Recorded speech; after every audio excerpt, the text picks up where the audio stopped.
Is it on now? Yes. Good morning, everyone. Welcome to Covestro's Arena at K 2022. And also want to welcome everyone joining us in our digital channels on LinkedIn, YouTube, and Instagram. We now want to talk about crafting the circular economy. And joint solutions is one of Covestro's main strategic pillars. So we have two wonderful partners here on stage, and we want to talk about what renewable and advanced materials can do to close the loop when it comes to crafting the circular economy. So I want you to give them a huge round of applause. Here they are. Please welcome them. Come on, guys. Come on out. Alexander Maak, Dr. Lars Börger, and Frank Dörner. Oh. Okay. Welcome, hello, you guys. So let me introduce you. We have first Alexander Maak. He is Managing Director at Interzero. What they do, he'll tell us in a second. Then we have Dr. Lars Börger. He is a VP Strategy and Long-Term Development at Neste. And then we have Frank Dörner with Covestro. All right, so guys, yes, this is your applause. We've been talking about closing the loop for the circular economy. And obviously, there are many partners when we go down the value chain. So now we have Covestro and two partners here on stage. Let me first establish who you are, what you do, what your companies do, and then the next step, find out what Covestro has to do with you and what kind of projects you're currently working on. So Alex, do you want to start and tell us what Interzero does? Sure. I'm Alex. I'm the Managing Director of Interzero. So what are we doing every day is we're closing loops. So we are a service provider for circular economy. Basically, with recycling materials, we take materials from the market, end-of-life products, starts with packaging from the yellow bin, from consumer packaging up to complex products like cars or whole houses, whatever, wow, and sorts them to clean fractions for recycling. So then you end up with new raw materials. Correct. Wonderful. Correct. We believe on basically on a world without waste. So there is no waste. Every piece of waste is somehow also raw material. And I read on your website, one world, zero waste, like you said, and let's push back Earth Overshoot Day. Who here knows what Earth Overshoot Day is? Yeah, I'd say the majority, but some of them don't. So let's quickly explain that. Sure. The Earth Overshoot Day is a day when the resources of the Earth are used for that year. It was this year on the 28th of July, 29th of July. Wow. So that means from that day onwards, on a global scale, the 28, 29, we are living on the costs of our future generations. So that's fact. And what our mission or our purpose is to move back that date of the Earth Overshoot Day. And if every company is contributing to that, that's possible. So we calculate that from the Earth Overshoot Association. What's our impact as a relatively small company? We are just 2,500 employees. And on a global scale, we are able to move that Earth Overshoot Day by 4 minutes and 20 seconds. Sounds small. However, if everybody is doing that, it's quite a big impact for the whole Earth. If you also can transfer that in another wording. Each company, it doesn't matter which size on Earth, is consuming square meters from that Earth. That's 2.8 square meters per company. Doesn't matter which size. Wow. So we are giving back 28 square meters to that Earth. So 10 times what others consume, we are giving back with our activities. Impressive. So tangible results. Really good. Lars, tell us about Neste. What are you guys doing? Yeah. We have actually two missions as Neste. One mission is really, and this is our purpose, to create a healthier planet for our children.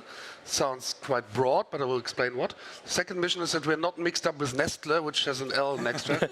And at least the second one I would like to achieve today. The other one we're working on, that is basically we are in the business of using renewable carbon. So we do that. We are buying a lot of feedstocks from waste sources. So that is very much where we are close to each other.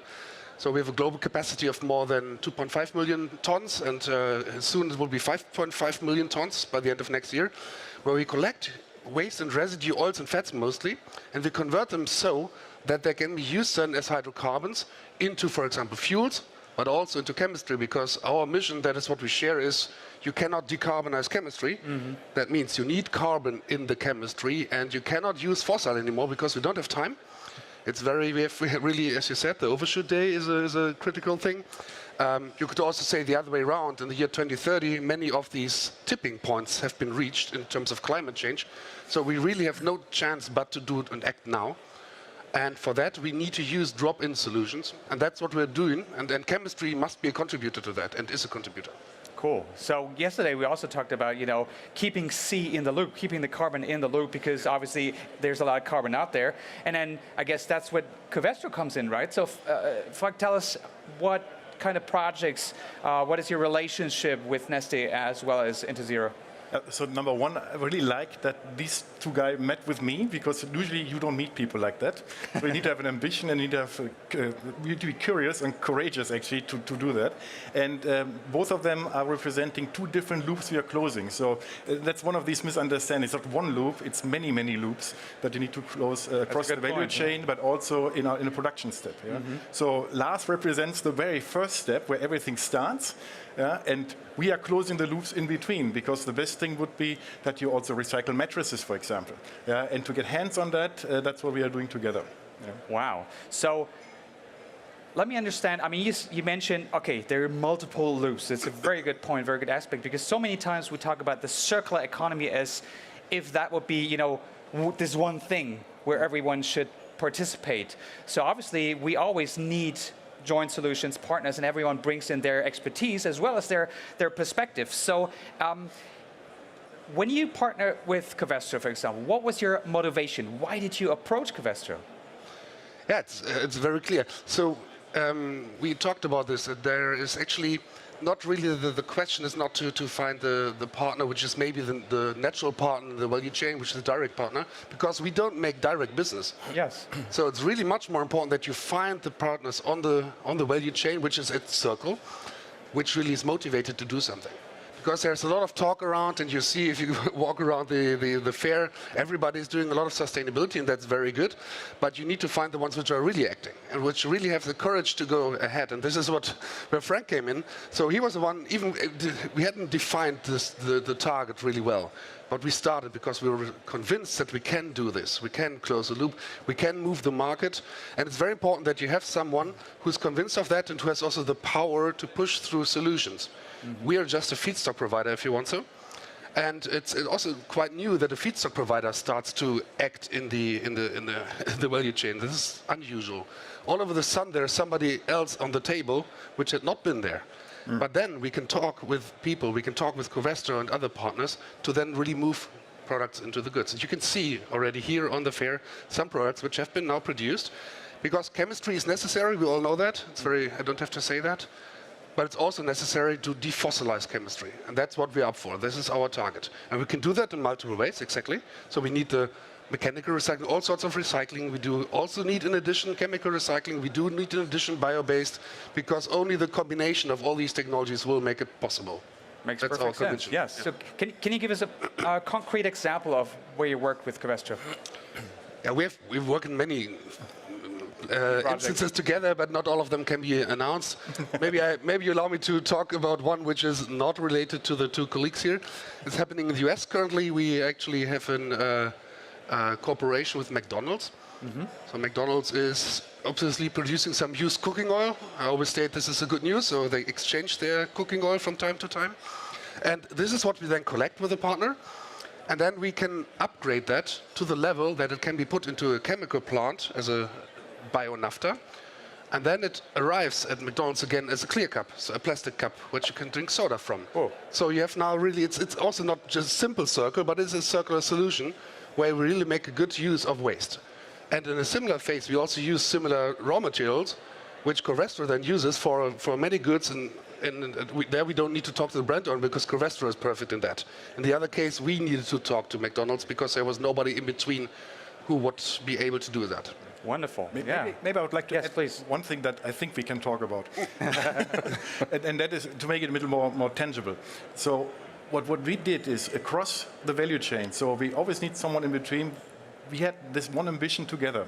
And we realized that the problem was from both ends, that the partner in between needs to have confidence in the idea. So what we are doing is we are going together to these partners from both ends and tell them, first of all, what we are dealing with, and give them the security. And in petrochemicals is typically supply security.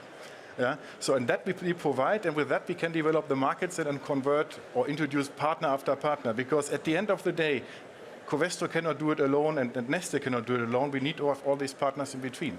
Yeah, and that is how we approach that.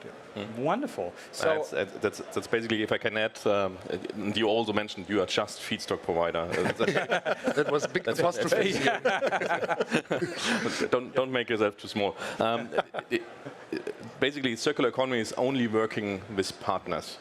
You need 2, 3, 4, 5 partners over the whole value chain. Nobody alone can close the loop, basically. I think there are some critical points within closing the loop, and one of the, that's why I'm saying that, one of the most critical points is having access to raw material, to end-of-life products, to recycling products. So it's wonderful to have the technology to process materials, and it's necessary to make recycling material as new raw material, but bringing that back from the market, collecting it wherever, from industrial waste or consumer waste. That's really key. That's also for me, if I predict a little bit the future, whoever has access to raw material of the future, it's a kind of strategic sourcing. Yeah. So you need that strategic sourcing to fill your own plans, and that's valid for all kind of industries. Yeah. So can I add to that as well? Because I think what you said earlier is really it's really elimination of the concept of waste. So waste this term will not be used for a long time anymore. Because I think it's really so that you already see today that this is a valuable good, so to say. That means you need to get access to it. We talk about the mechanical recycling, that's a valuable thing. We talk about chemical recycling goods. So overall, it will be other partnerships. So like we will also talk, and we are talking also to waste managers, because in the circle you don't have a beginning and a start. That means there's ultimately no really beginning and start. So you could also talk about yourself as a start of the circle. So that's very important. It's a very interesting aspect. Yeah, we'll have a panel at 1 p.m. where we talk about waste in developing countries. That we all know a lot of that plastic waste then ends up in developing countries, and we have to sort of redefine that waste as a resource that they can use that we can then bring back into the loop. So, Alex, what, from your perspective, having the strategic goal of no waste at all, what are the key levers? Where's the impact really? What is the most important step we need to take to achieve that goal? Yeah, basically, it starts with a kind of design for recycling. So the product itself needs to be designed that it's possible to recycle at all. Then, of course, the production and afterwards, end of life, doesn't matter which product, it needs to be somehow dismantled and sorted into clean fractions of materials. And whenever that is possible, a good recycling stream is possible too. So basically what I encourage, and we had a lot of discussion about that, just let's try. Let's make a pilot here and there. We have so many examples where it is at the end, it is possible. And I mean, we are discussing since a couple of days, months, about mattress recycling. So look around. Who thinks that mattresses can be recycled and really made the raw material out of a mattress? I mean, it starts first of all. Every country, every culture has a little bit different habits. So it's a lifetime of a mattress: 5 years, 6 years, 7 years, depending on the income and the GDP of the countries. That also means how dirty is a mattress. I mean, it's also part of it. Collected. I mean, that's a hell of a logistic issue to collect mattresses from households, basically. But what we are going to set up as a partnership project is hundreds, thousands of mattresses will be collected and then processed together with Covestro and brought to the market as green new material. Wow. Yeah, it's quite an interesting aspect because, you know, we talked a lot about designing for having designers sort of rethink the materials, the products, so with the recycling in mind. And then something like, you know, moving from PVC to advanced materials like polycarbonates, where we have then actually the possibility of chemical recycling, right? Is that something from your perspective that is also key, that working with partners where you come in the beginning of the value chain to supply the materials that can actually be recycled? Yeah, I think what is also represented here is there's not one technology that does it. It's many. It started classically with mechanical recycling, as you mentioned, but mechanical recycling has a lot of limits. And then there's all kind of types of chemical recycling in different chains. Chemical recycling of mattresses is different than of polycarbonate sheets. And so we will have a multitude of things that we can recycle with different technologies. So I think that is important that we engage, because also from that step we learn a lot. How does a refinery work? What does a refinery need? We never thought about that. I mean, usually we just buy whatever comes out of it. With Alex, we learn like, how do you collect it and what does that mean? And I can tell you, we learned mattresses out of hospitals are very different than mattresses out of a private household. Exactly. Yeah. So and these things you learn, and then you can basically it's both. You learn how you need to adjust it to make it work, and that is the beauty of working on different chains with different technologies and different streams. And that is what I would say is really the key, as you mentioned. It's this courageous and also then curiosity in the end and learning. And that's also when we started our journey some years ago already, right? Yeah. It was like we were on the table and we didn't really know, okay, what will we do? We have a vision, we want to really take out fossil, and then we started to discuss, and the goal was not defined very clear. But you have to have them partners which are ready, which can live with that, and then just form it over the time being. And then I think if we had written down what we guessed it would look like, it would have been totally different from what it is now. It took the time, it took the courage that partners go together this way. And this is what we need now. So we need to a certain degree, stop talking and really use the technologies, because the good news is a lot of the technologies are there. So mattress recycling, I do agree. This is something to be developed. That's a really high technology barrier. Excellent that is done. But for other stuff, it's already there. We can just do it. And that is what we need to do, because we don't have time. Right. And thank you for reciting two of Covestro's values, curiosity and courage, which is very important. But let me pour some. What was the other one? Let me pour some water into your wine, because there are two limiting factors. I mean, there's time and then there's money. So when it comes to Covestro, your commercial company, obviously at some point you need to make money. You need to find a business model that's actually, you know, making you money. So from your experience, you know, yes, looking left and right for solutions for partners, how flexible is it? I mean, how much leeway does Covestro give you? I think before that comes to the money, it comes to do it. So, and I think that is experience all three of us had together. I still remember vividly, we were sitting together in the third meeting, we said we do it. And that was in 2019. Wow. We just do it, and I know there's some partners here that we have the same thing. So we do it. That is number one. And that is not so much the question about money as such. But I think when it comes to doing it, implementing it, learning, at the end it's really about value distribution. It's not only that one party takes all the risk, it's a totally different discussion. How do we basically generate value, and how is that fairly distributed? Because at the end, and that is the truth that people don't like to hear, the circular economy will be more expensive. And there's a difference between making a hole in the ground and it comes out, or collecting it in every household, right?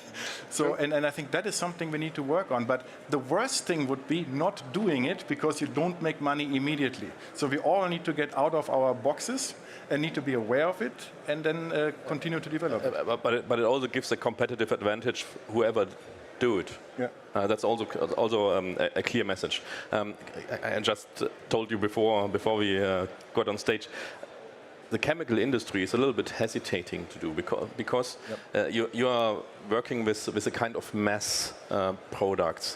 Whenever you talk to industries which have a more complex, sounds weird, but more complex product, like take a car or a computer, a cell phone, whatever.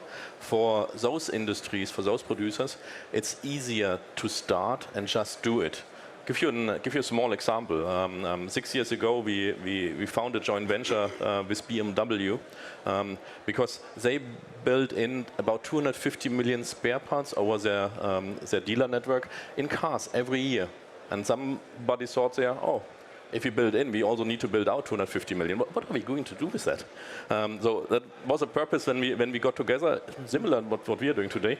But set up a joint venture, and now we are taking back those parts, sorting everyone, doing a remanufacturing, refurbishment for just reuse products, or look to the materials that we can close the loop with the material itself. So several streams are done. That's a good example for real circular economy. And here it's easier just to start. I mean, setting up a mattress recycling, you need more technology and more investments and more thoughts about before. Yeah. So it's a little bit slower to take the decision. Just do it. But anyhow, I think we took the decision. We will do. Yeah, but I think that's a good example. I think we should see what we can learn from that. But on the other side, as you mentioned, chemistry is large volumes and it's high safety also. So and now, since you said it, I just think about, in the end, what we are doing is to a certain degree reducing the complexity, because we are taking so many different waste streams, transform them, and then we have one product which is so good that it can be used in a steam cracker. And that is really the target. And that's also why it's important to talk about drop-in solutions in our case. So, because we have all this infrastructure in the world, there's more than 350 million tons of plastics being produced per year. And if you want to change that by the year 2030, you have absolutely no chance if you would need to build the new plants. There's not enough steel, not enough money, all that. So you need to use existing infrastructure. And that is then the target for us. Collect the waste, make it usable again. In these high complex, they're also complex, chemical plants. Yeah. Let me add to that one more thing no one talks about it, was regulation. Yeah. So one target that we have all in common is to build models that we can actually go to the regulators and say, this is our offer, this is the industry offer for the transition into a circular economy. And I think that is what is also another value on top, because monetization doesn't work with a proper regulation as a framework condition. Yeah? And currently we're rather in a situation that the regulation is not just not helping, it's also really hindering us from doing things. This is a very critical moment, because we have contradictory targets on EU level. And I think there we all need to work together to help. Yes, and on the other hand, regulations sometimes also help, especially the environment. I mean, look to household waste. I mean, the yellow bin in Germany. If we wouldn't have that regulation from 20 years ago or 25 years ago or 30, in the meantime, still all the plastic waste would be somewhere behind the trees. Absolutely. It is absolutely necessary, and we will talk on this stage. We'll also talk about the plastics treaty and how we can approach this, find a global regulation for this. So, and you said we're running out of time. Yes, we're running out of time for this talk too. So I want to take the opportunity to let you ask questions. Do we have any questions from the audience? I'm looking here on my monitor. We have over 100 live viewers. So no questions so far from digital channels. Yes, please. You were just touching on the regulation topic, so my question would go to all three of you. Perhaps first of all, in general, it's also because it was waste that circular economy will be more expensive than the business we know now. Perhaps it's also the case that the fossil production needs to become more expensive in order to make the circular solutions wise. Well, my question would be to all three of you, which is the best regulation, or which is the one regulation that would really help to turn the wheel? Starting your most favorite Tough one. question. I think there's not a single regulation which really turns the needle. I can give you a few examples if you want, but I just give you one just to keep in the time. Take the German deposit system for bottles, PET bottles. So PET, it's now since 20 years. It's collected. And the regulation, it's a regulated market, and now even it's going a step further. From 2025 onwards, 25% of recycling PET needs to be in each bottle produced. So it's a really functional, working system, and a good example for circular economy in Germany. The flip side of the coin is there's not everywhere the deposit system in Europe. So what starts now is that producers are buying the PET from the German market or wherever is a deposit system. So you see that economics now, that the pricing is going up because there's a real need for that. There's a market created, and it's somehow also nice to see because it's circular economy is working here because of regulation. Yeah. And I would maybe add to that. That's a very good example of a functioning regulation, I think. We are also together in the initiative called Renewable Carbon Initiative. And there is one of the ideas to say it's maybe a good idea to kind of regulate in the sense of less fossil. So every carbon which is not fossil, virgin fossil, should can benefit, however that would look like. That could be helpful. What we would like not to see is that there's now 22 different categories of products where each is an individual, single regulation coming up. And this is what's happening currently. That will probably be complicated. So the best regulation would be if it is incentivizing one or the other way non-fossil carbon. Because in the end, you're right, it's more expensive. But of course, on a global scale, it's much more expensive to have fossil. Yeah. This is every single study shows it. And so we just need to kind of find a way to get it the right price. And then the renewable carbon would be cheaper if we have the right price for fossil. Yes, okay. Frank, you want to comment on it? I don't know. No, my comment would be, I mean, a lot has been said that I totally agree on. And I like this point about the cost because the cost is currently just an economic benchmark. And I think the real cost of using fossil, same as like the real cost of using nuclear power, needs to be considered as well. Yeah? So that I totally support that as well. I got it. No, but I think also what I would wish is, and I've been in associations for other critical products, I like the ambition behind a lot of these ideas, but I think the politicians and the regulators should also consider an implementation. And that is a discussion we need to have with industries, different partners. That's why I said, if the three of us go together and have a proposal and then discuss this proposal, I think that openness should be there. And I think then any regulation that comes out of that conversation will be a good one. Wonderful. Thank you so much. Do we have any other questions from the audience? Anyone? This is your chance now. Looking at the monitor, no questions from our online audience yet. So let me just touch back on the cost factor for a little bit, because Lars, you said we need to take the complexity out, and bureaucracy likes complexity. Obviously, sometimes they make it more complicated than it needs to be. So we always have the short-term costs. Yes, for now, producing a product. Well, there's still oil. Availability is there. Yes, prices have gone up, and then they're going down currently. So, but then we have the long-term costs. And when we talk about circular economy, we have to consider the costs that are along the whole life cycle. We're so used to from cradle to grave, and then it ends up in a landfill, so it doesn't cost me anything. It's just gone. And now we want to keep it in a loop. Doesn't keeping the carbon in the loop also reduce the cost because I'm sort of recycling it? I mean, it might be initially more expensive. Same with renewable carbon, initially more expensive, but long term. Wouldn't it be actually cheaper than using virgin fossils? I would say conceptually, yes, because all of a sudden someone who take the example of McDonald's. So all of a sudden they have a waste stream which can then also give them money, so to say. So in that sense, you have taken out something out of the system. So conceptually, it could be so. Effectively, today it is not, because the processes to get it back into the circle are not yet developed to the level they are, and maybe they will never be, that they're as cheap as drilling a hole, as Frank said. This is really cheap. We are living on reduced carbon, which happens to be in the soil. This is, so to say, the cheapest possibility. And so from that sense, it will not be. But overall, yes, if you have the right long-term cost being integrated into that, like, for example, if you take about global warming and you have all the migration issues which come from that, biodiversity loss, and costs for kind of keeping us being able to live on the planet, all that cost included into the single atom, so to say, then it would be more expensive, very clearly. So Alex, what is more effective then? Is it the carrot or the stick? I mean, do we need to punish or do we need to incentivize? I think both of Okay. although the truth is somewhere in the middle. I would like to add, Yes, really, because there are materials on that planet which are endless. Not endless, sorry.